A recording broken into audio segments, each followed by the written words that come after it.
जैव विकास के प्रमुख सिद्धांत। लैमार्कवाद या उपार्जित लक्षणों की वंशानुगति का सिद्धांत।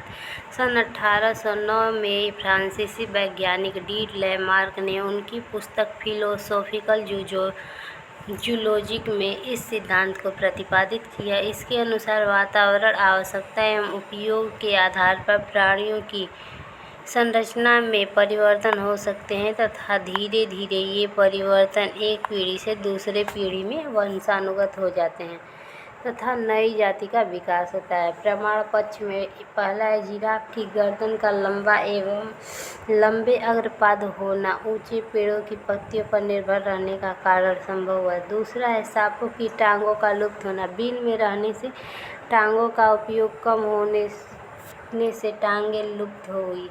तीसरा है, जलीय पक्षियों की अंगुलियों के बीच पादजा का विकास। चौथा है, महासागरीय में तीखे नाखून नखरयुक्त मांसाहारियों में तीखे नाखून नखरयुक्त पंजों का विकास। जनन द्रव्य की निरंतरता का सिद्धांत बीजमैन ने अपने प्रयोगों के आधार पर दिया। जनन द्रव्य की निरंतरता का सिद्धांत बीजमैन ने अपने प्रयोगों के आधार पर दिया। निष्कर्ष यह निकलता है कि जनन द्रव्य कभी नष्ट नहीं होता है, यह एक पीढ़ी से दूसरे पीढ़ी में स्थानांतरित हो जाता है। विभिन्नताएं जनन द्रव्य द्वारा ही वंशानुगत होती है, अर्थात अगली पीढ़ी में जाती है। सिद्धांत का खंडन पहला बीजमैन नामक वैज्ञानिक ने किया। चूहों की 20 से 22 पीढ़ियों की पूंछ काट देने पर भी पूंछ समाप्त नहीं हुई।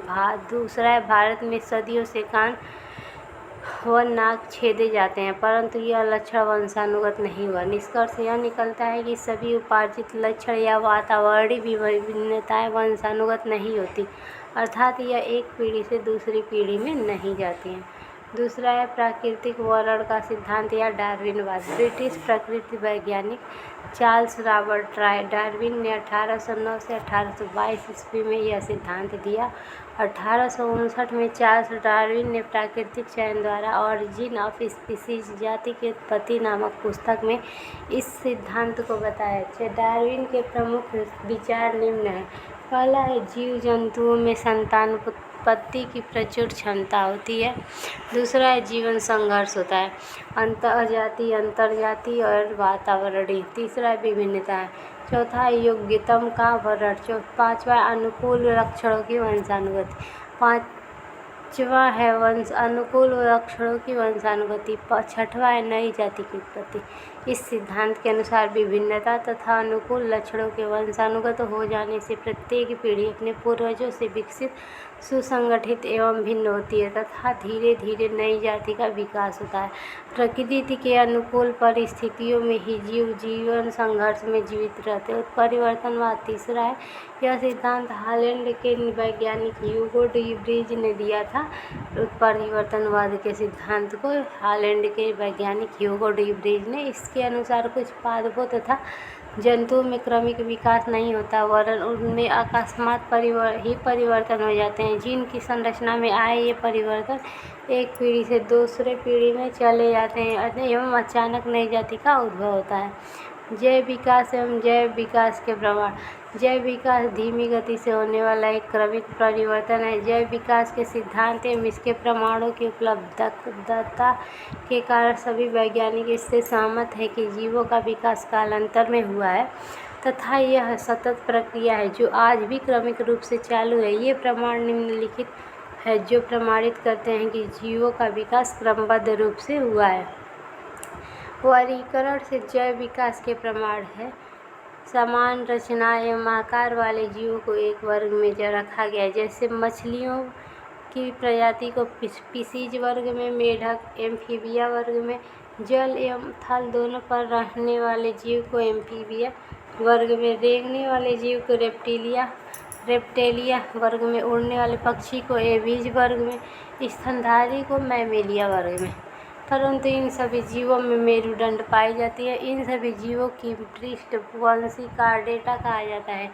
इससे स्पष्ट है कि इन जीवों की उत्पत्ति समान पूर्वजों से हुई। तुलनात्मक शरीर रचना का प्रमाण, जैसे मछली, चमगादड़, कुत्ता व मनुष्य स्तनधारी है। समजात अंग, वे अंग जिनकी आंतरिक संरचना एवं समान होती है परंतु बाह्य संरचना एवं कार्य भिन्न भिन्न होते हैं। समझात अंग कहलाते हैं। जैसे व्हेल के अग्रपाद तैरने में, चमगादड़ व पक्षी के अग्रपाद उड़ने में, कुत्ते के अग्रपाद चलने में, मनुष्य के अग्रपाद वस्तु को पकड़ने में। समवृत्तीय अंग वे अंग जिनकी उत्पत्ति एवं आंतरिक संरचना भिन्न हो परंतु बाह्य संरचना व कार्य समान हो, समवृत्ति कहलाता है। जैसे कीट के पंख शरीर की भित्ति का शरीर, पक्षी के पंख अग्रपाद का रूपांतरण एवं चमगादड़ के पंख अग्रपाद की हड्डियों की झिल्ली से बनते हैं। अवशेषीय अंग जो अंग किसी जीव के पूर्वजों के में विकसित थे एवं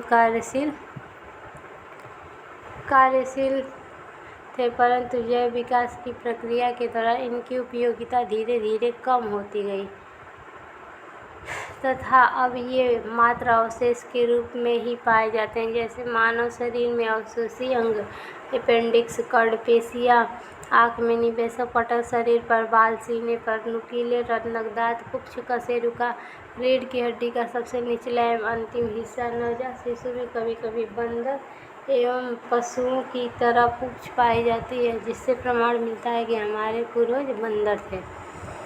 तुलनात्मक भ्रूणीय के से प्रमाण सभी पृष्ठवंशीय जैसे मछली, मेढक, सरीसृप, पक्षी व मैल मस्तक में अल्प आयु भ्रूण प्रारंभिक अवस्था में भ्रूण लगभग एक समान होते हैं, जिससे ये सिद्ध होता है कि इनके पूर्वज एक समान रहे होंगे। इस हेतु हेकल का पुनरावर्तन सिद्धांत प्रसिद्ध है कि प्रत्येक जीव अपने परिवर्तन काल में अपने पूर्वजों के इतिहास को दोहराता है। योजक कड़ियों से जैव जीव विकास का प्रमाण कुछ ऐसे जीवों जिनमें दो अलग अलग वर्गों एवं जातियों के लक्षण पाए जाते हैं, ऐसे जीवों को योजक कड़ी कहते हैं। ये जीव जो दो वर्गों के विकास क्रम को एक दूसरे से जुड़ते हैं, जैसे सजीव एवं निर्जीव के बीच की कड़ी को वायरस। एटीपी निर्जीव का लक्षण है।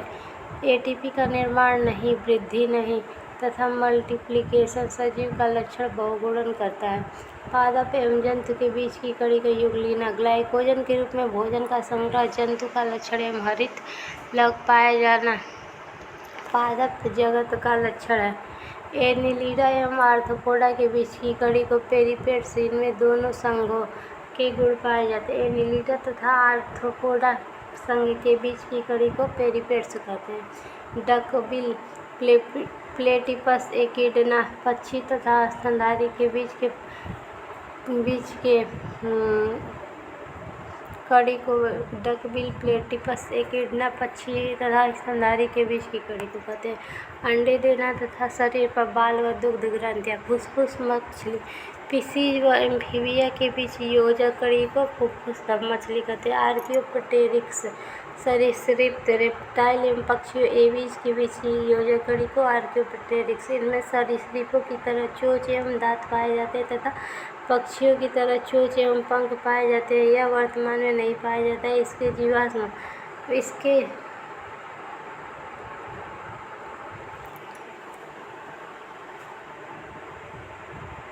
जीवाश्म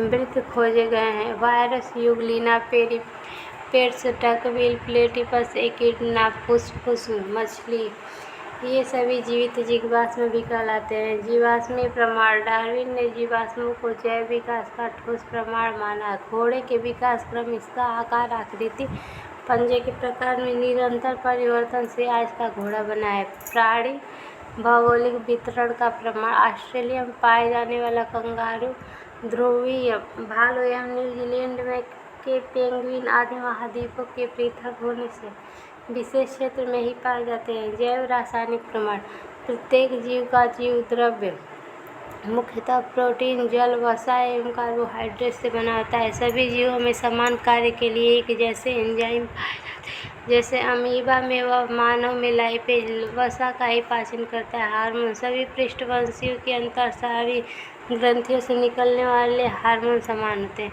कार्यकी से जैव विकास के प्रमाण सूक्ष्म जीव अमीबा से लेकर के मानव तक में पाचन, उत्सर्जन, श्वसन आदि क्रियाएं होती हैं। आनुवंशिकी से प्रमाण समान जीवों में गुणसूत्रों की संख्या लगभग समान होती है। जैसे मानव में 46 और चिंपैंजी में 48। सजीवों के लक्षण। सभी सजीवों में विशिष्ट जैविक क्रियाएं पाई जाती हैं जिस आधार पर निर्जीवों को सजीवों से अलग कर सकते हैं। आकृति एवं माप। प्रत्येक जीव की एक विशिष्ट आकृति एवं माप होती है। गति। सभी जीवों में पाई जाती है गति। पेड़ पौधों में जैसे छुई मुई के पादपों को स्पर्श करने पर पाई जाने वाली गति। प्रचलन। जंतु जगत में विशेष तौर पर पाई जाती है। प्रचलन के लिए विशेष अंग पाए जाते हैं। कूट उत्पाद अमीबा में पाया जाता है। सीलिया पैरामीशियम में। फ्लैजिला पद फूट मानव व अन्य मैमल्स में। कोशिकीय संरचना। प्रत्येक जीव का निर्माण एक या अनेक छोटी छोटी संरचनात्मक एवं क्रियात्मक इकाइयों के द्वारा होता है। उपापचय मेटाबॉलिज्म। प्रत्येक जीव की कोशिका में होने वाली रासायनिक क्रियाओं को उपापचय कहते हैं। यह उपचय एवं अपचय से मिलकर बनती है। उपचय एनाबॉलिज्म। जीव द्रव्य का निर्माण होता है जिससे शरीर की वृद्धि एवं विकास होता है। एनाबॉलिज्म इसमें एटीपी की आवश्यकता होती है। कैटाबॉलिज्म अपचय विघटनकारी क्रियाओं से जैव पदार्थों का नाश होता है। इसमें एटीपी का निर्माण होता है। कोशिका में माइटोकॉन्ड्रिया में एटीपी ऊर्जा का निर्माण होता है जिससे श्वसन में एटीपी का बनना।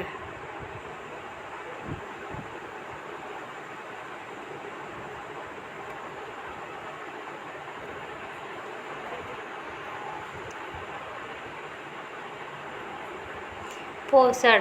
जीवों द्वारा भोजन को ग्रहण करने को पोषण कहते हैं। सभी जीवों को ऊर्जा भोजन के ऑक्सीकरण से मिलती है। पादप स्वयं पोषी एवं जंतु जो होते परपोषी होते हैं। वृद्धि एवं विकास। सभी जीव वृद्धि एवं विकास करते हैं। श्वसन के द्वारा ली गई ऑक्सीजन में भोजन का ऑक्सीकरण होता है। जल तथा जल कार्बन डाइऑक्साइड प्लस ऊर्जा एटीपी का निर्माण होता है। यह क्रिया सभी सजीवों में जीवन पर्यंत पाई जाती है।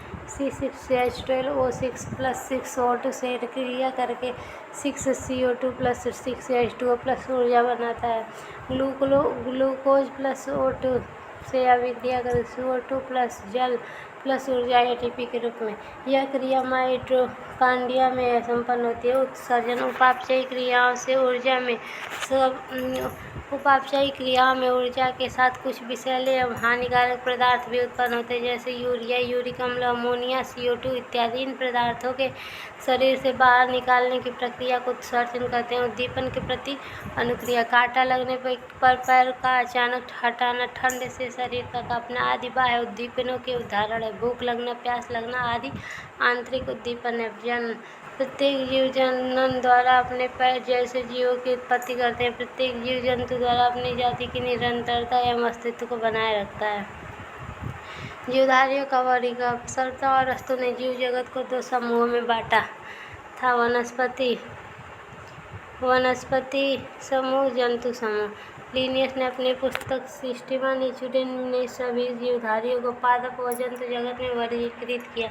लिनियस को आधुनिक वर्गीकरण प्रणाली का पिता कहा जाता है क्योंकि उनके द्वारा की गई वर्गीकरण प्रणाली के आधार पर ही आधुनिक वर्गीकरण प्रणाली की नींव पड़ी है। जीव विज्ञान के प्रमुख नियमों एवं सिद्धांतों के प्रवर्तक। उत्परिवर्तनवाद का सिद्धांत ह्यूगो डी व्रीज। जीवद्रव्य का सिद्धांत हर्टविग। द्विनाम पद्धति के सिद्धांत कैरोलस लिनियस। आनुवांशिकता के नियम ग्रेगर मेंडल। कोशिका सिद्धांत के प्रतिपादक स्लाइडर वसा। डीएनए के द्विगुणित मॉडल का प्रतिपादन वाटसन एवं क्रिक। उपार्जित लक्षणों की वंशानुगति का नियम लैमार्क। प्राकृतिक वर्णन का सिद्धांत नेचुरल सिलेक्शन का प्रतिपादन चार्ल्स डार्विन। वनस्पति विज्ञान के जनक थियोफ्रेस्टस। अंतरस्रावी विज्ञान एंडोक्राइनोलॉजी के जनक थॉमस एल्वा एडविस। जीवधारियों का 5 जगत वर्गीकरण। पंच जगत अवधारणा 1969 ईस्वी में परंपरागत द्विजगत वर्गीकरण प्रणाली का स्थान व्हिटकर द्वारा प्रस्तुत 5 जगत प्रणाली ने ले लिया। व्हिटकर ने सभी जीवों को निम्नलिखित 5 जगत किंगडम में भी वर्गीकृत किया। मोनेरा, प्रोटिस्टा, कवक, पादप,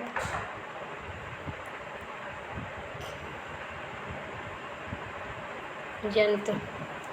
मोनेरा इस जगत में प्रोकैरियोटिक एक कोशिकीय जीव अर्थात जीवाणु, साइनोबैक्टीरिया तथा आर्कियोबैक्टीरिया शामिल है।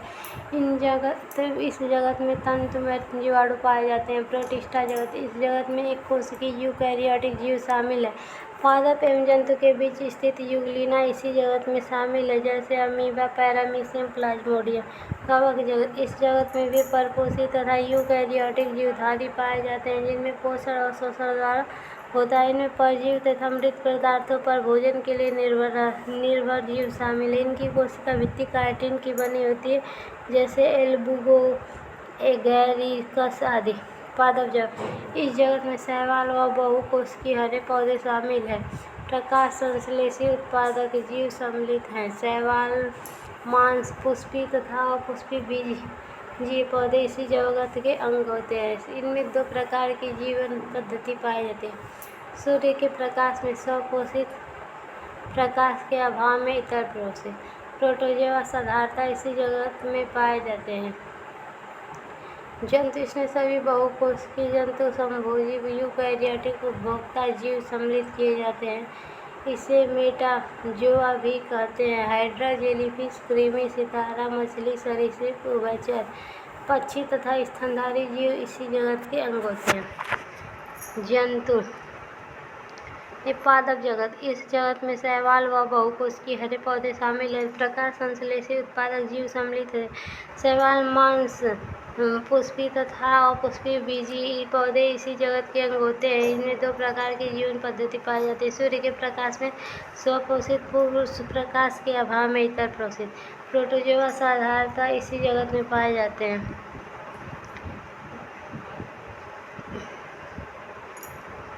जंतु इसमें सभी बहुकोशिकीय जंतु, समभोजी यूकैरियोटिक उपभोक्ता जीव सम्मिलित किए जाते हैं।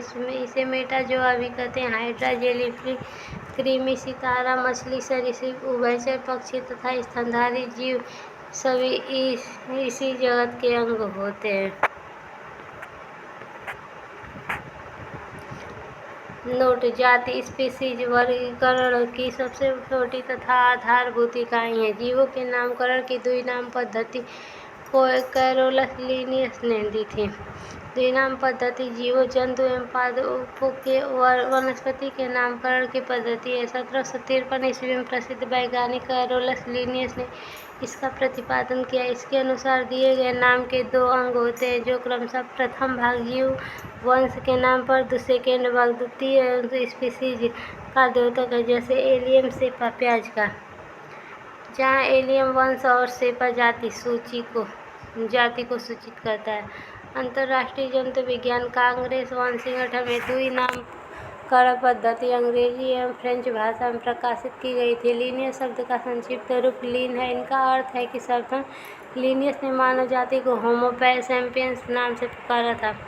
मनुष्य का होमो सैपियंस, बिल्ली का फेलिस डोमेस्टिका, मक्खी का मस्का डोमेस्टिका, आम का मैंगीफेरा इंडिका, गेहूँ का ट्रिटिका मेस्ट्रीवम, सरसों का ब्रासिका, मेढक का राना ट्रिग्रिना, डाक का कैनिस फैमिलियर, गाँव का बॉस इंडिकस, धान का ओराइजा सटाइवा, मटर पाइसम सटाइवा, चना का किंकर एरिस्ट्रियम।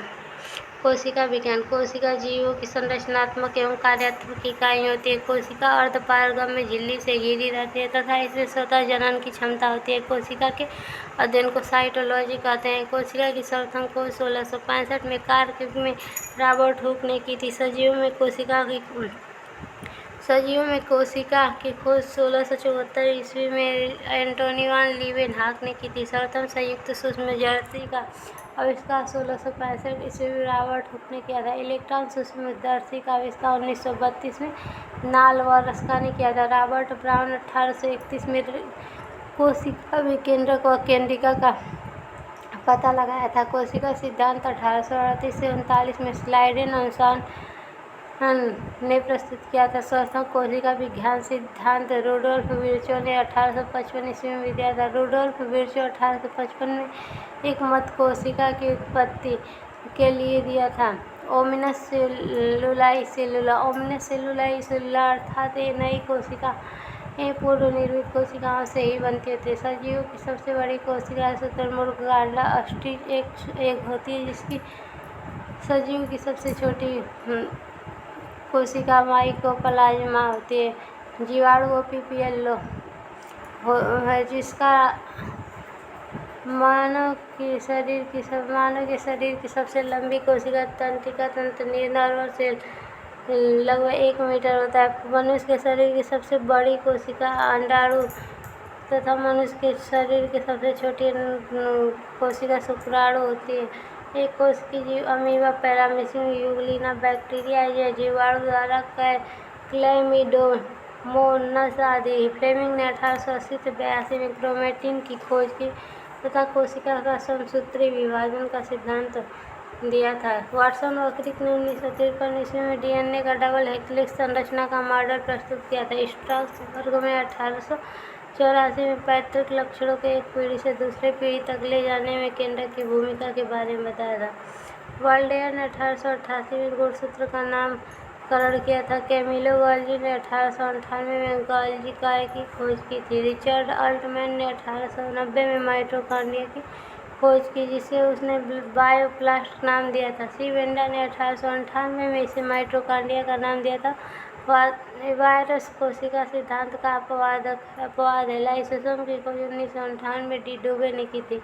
जीवद्रव्य प्रोटोप्लाज्म 1839 में जीवद्रव्य का नामकरण पुरकिंजे के द्वारा किया गया था। जीवद्रव्य एक तरल, गाढ़ा, रंगीन, पारभासी, लसलसा व वजन युक्त पदार्थ है। जीव की सभी जैविक क्रियाएं इसी के द्वारा होती है, इसीलिए इस जीव द्रव्य को जीवन का भौतिक आधार कहते हैं। जीव द्रव्य को 2 भागों में बांटा गया है, कोशिका द्रव्य और केंद्रक द्रव्य। कोशिका द्रव्य को साइटोप्लाज्म, कोशिका द्रव्य कोशिका के केंद्रक एवं कोशिका के झिल्ली के बीच मौजूद रहता है। केंद्रक द्रव्य न्यूक्लियोप्लास्ट। केंद्रक द्रव्य कोशिका में केंद्रक के अंदर पाया जाता है। जीव द्रव्य में 99% भाग निम्न 4 तत्वों से मिलकर बना है: ऑक्सीजन और 76%, कार्बन 10.5%, हाइड्रोजन 10%, नाइट्रोजन 2.5%।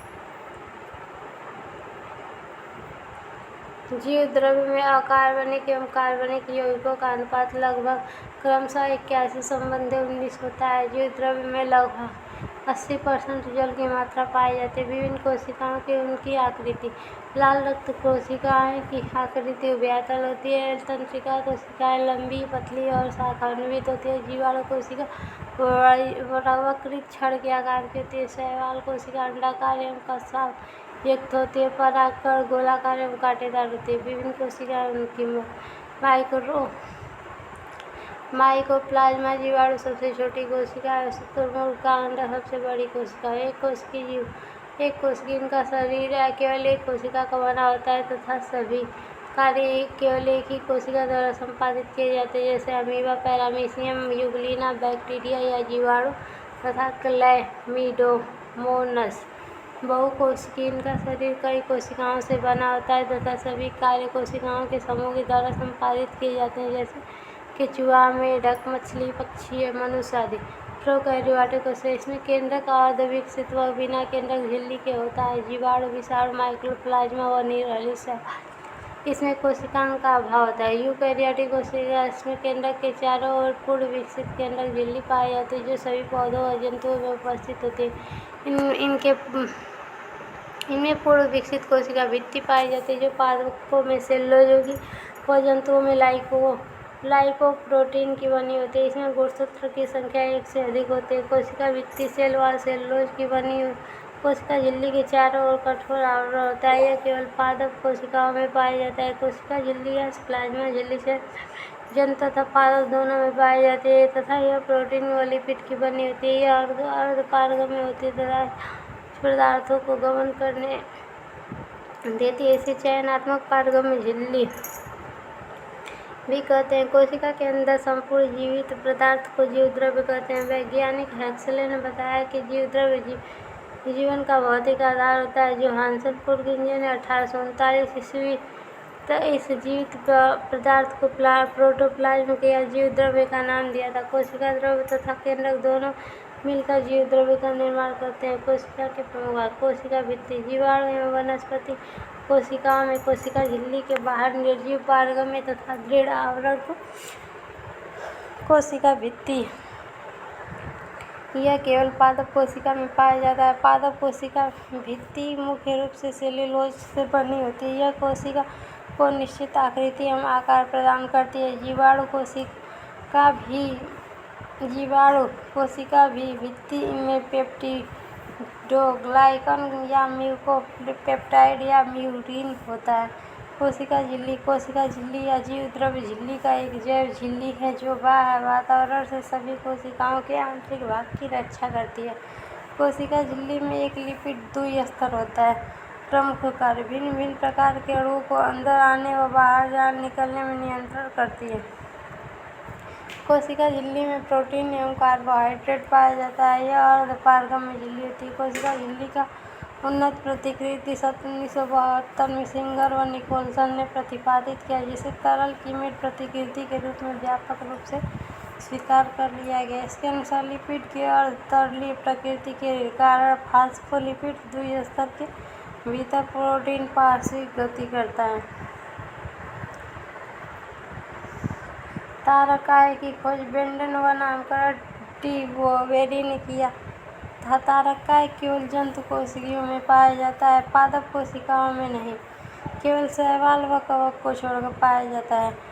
तारकाय कोशिका विभाजन में सहायक या फिर कोशिका विभाजन के समय तर्कतंतु स्पाइनल फाइबर का निर्माण करते हैं। अंतःद्रव्य जालिका खोज पोर्टर ने किया था। इसे कोशिका का कंकाल तंत्र भी कहते हैं। यह केवल यूकैरियोटिक कोशिकाओं में पाई जाती है। जिन अंतःद्रव्य जालिका की बाहरी सतह पर राइबोसोम पाए जाते हैं उन्हें खुरदरी या रुक्ष अंतःद्रव्य जालिका RER कहते हैं। जिन अंतःद्रव्य जालिका की बाहरी सतह पर राइबोसोम्स का अभाव होता है उन्हें चिकनी अंतःद्रव्य जालिका कहते हैं। गोल्गी का इसे कोशिका का यातायात प्रबंधन ट्रैफिक पुलिस कहते हैं। गोल्गी को इसका मुख्य कार्य लाइसोसोम का निर्माण करना, लिपिड का निर्माण करना, वसा व लिपिड का संचय, कोशिकीय पदार्थों का स्राव व शुक्राणुओं में एक्रोसोम का निर्माण करना है। इसकी खोज कैमिलो गोल्गी ने की थी तथा इसे सभी कोशिकाओं की माँ भी कहा जाता है। यह RBC जीवाणु नीलहरित शैवाल व माइकोप्लाज्मा में नहीं पाया जाता है। पादप कोशिकाओं में गोल्गिकाए को डेक्टियोसोम भी कहा जाता है। यह लाइसोसोम व पैराक्सीसोम के निर्माण में सहायक होता है। गोल्गिकाए ग्लाइकोलिपिड व ग्लाइकोप्रोटीन नामक निर्माण का प्रमुख स्थल होता है। लाइसोसोम की खोज डी डुवे ने की थी। इसका मुख्य कार्य बाह्य कोशिका पदार्थों का पाचन, अंतःकोशिका पाचन, श्वसन, स्पष्टीकरण व कोशिका विभाजन है। इसे लाइसोसोम को कोशिका की आत्मघाती थैली व कोशिका का पाचन केंद्र भी कहा जाता है। माइटोकॉन्ड्रिया की खोज अल्टमैन ने व नामकरण C बेंडा ने किया था। इसमें ऊर्जा का निर्माण व संचय ATP के रूप में होता है। इसको श्वसन का केंद्र कहते हैं तथा यह प्रोटीन संश्लेषण में सहायक होता है। इसे कोशिका का शक्ति क्रिया पावर हाउस ऑफ सेल भी कहा जाता है। प्लास्टिडिया लवक की खोज हैकल ने की थी। ये केवल पादप कोशिकाओं में पाया जाता है तथा अधिकतर लवक में वर्णक होते हैं। लवक पादप कोशिकाओं के कोशिका द्रव्य में पाए जाने वाले गोल या अंडाकार रचना लवक होते हैं। इसके 3 भेद होते हैं: हरित लवक, अवर्णित लवक, वर्णित लवक। हरित लवक क्लोरोप्लास्ट। हरित लवक नामक हरे रंग के लवक में जीव जगत की सबसे महत्वपूर्ण जैव रासायनिक क्रिया प्रकाश संश्लेषण होती है। हरित लवक को पादप कोशिका का रसोई घर कहा जाता है। इसके अंदर की ओर एक लाल तरल पारदर्शी पदार्थ होता है जिसे स्ट्रोमा कहा जाता है। इसमें DNA तथा राइबोज होते हैं। अवर्णित लवक ल्यूकोप्लास्ट। यह एक रंगहीन लवक है जो जड़ों और भूमिगत तनों में पाया जाता है। ये स्टार्च के रूप में भोजन का संग्रह करते हैं। यह मुख्यतः 3 प्रकार के होते हैं: एमाइलोप्लास्ट,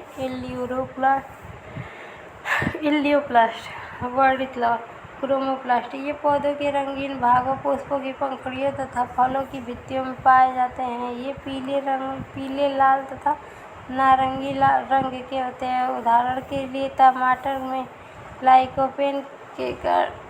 में लाइकोपेन, चुकंदर में विटामिन तथा गाजर में कैरोटीन आदि वर्णक का इसका रंग निर्धारित होता है। वनस्पति को पराबैंगनी किरणों के दुष्प्रभाव से बचाने वाला वर्णक होता है फाइकोसाइनिन। जीवाणु नील, हरी, शैवाल व कवक में लवक नहीं पाए जाते हैं। पत्तियों का हरा रंग क्लोरोफिल का या फिर पर्ण हरित के कारण होता है। टमाटर का लाल रंग लाइकोपीन के कारण होता है। मिर्च का रंग कैरोटीन के कारण,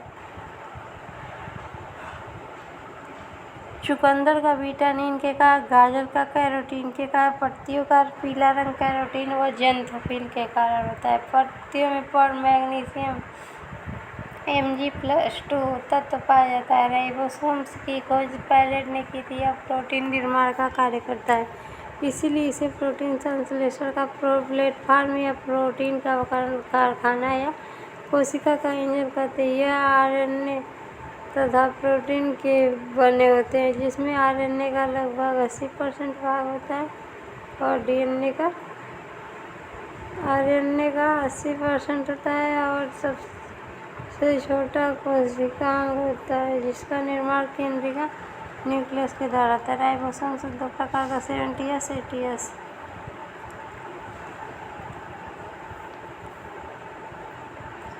रिक्तिका या रसध्वनि।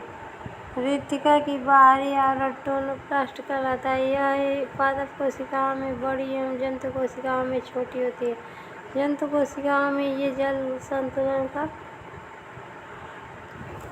कार्य करती है, जबकि पादप कोशिकाओं में ये कठोरता प्रदान करती है। पादप एवं जंतु कोशिका में अंतर। पादप में कोशिका भित्ति पाई जाती है, जंतु में कोशिका भित्ति नहीं पाई जाती है। पादप में रिक्तिकाएं का आकार बड़ा होता है, इसमें जंतु में रिक्तिकाएं का आकार छोटा होता है। तारककाय पादप में अनुपस्थित होता है, इसमें तारककाय अनुपस्थित होता है। इसका आकार आयताकार होता है और जंतु का आकार बड़ा वृत्ताकार होता है। केंद्रक की खोज रॉबर्ट ब्राउन ने 1831 में रॉबर्ट ब्राउन ने 1831 ईस्वी में की थी। केंद्रक के चारों ओर दोहरी परत की झिल्ली होती है, जिसे केंद्रक झिल्ली या केंद्रक कला कहते हैं। केंद्रक के अंदर गाढ़ावत अर्ध-तरल पदार्थ पाया जाता है, जिसे केंद्रक द्रव्य न्यूक्लियोप्लाज्म कहते हैं। जीवाणु व नील, हरी, शैवाल में केंद्रक के